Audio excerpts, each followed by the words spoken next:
Okay, so when you're factoring trinomials, the very first step is to write your problem out, just like it is in the book.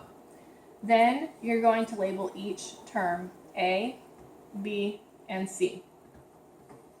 The next thing you're going to do is you're going to draw a box, and you're going to divide it into 4 squares. The first step you want to do is you want to take your coefficient from A and multiply times C. So you're going to take 2 and multiply times 3, and you're going to get 6.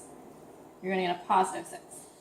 Then we're going to find the factors of positive 6. So those are 1 and 6, and 2 and 3. The important thing to do is to look back at C and to see if this is a positive or a negative number. If it's a positive number, both of your factors are either going to be, you're going to have a negative and a negative, or a positive and a positive.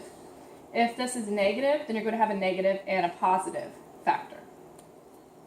So now, the next thing we do is we look at B, and we find out which numbers, they either both have to be positive or negative, when added together equal B.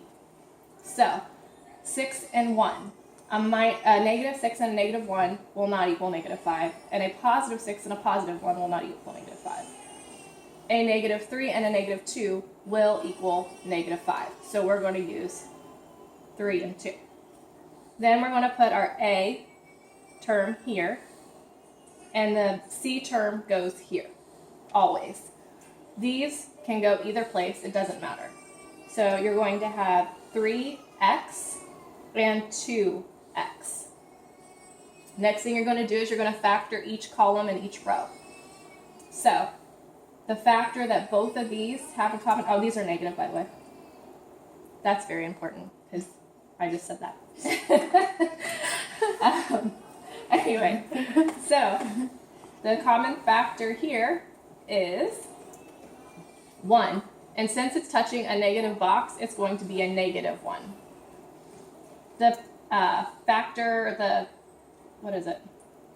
the common factor here is x. And it's positive because it's touching a positive box. Now going this way, your common factor is 2 and x, and it's going to be positive because it's touching a positive box. And here, where is it touching positive box? Right here. This is positive 2x squared. Yeah, I can. And then on this one, your common factor is 3. It's going to be negative because it's touching a negative box. So then your factors for this trinomial is 2x minus 3 and x minus 1. That's it.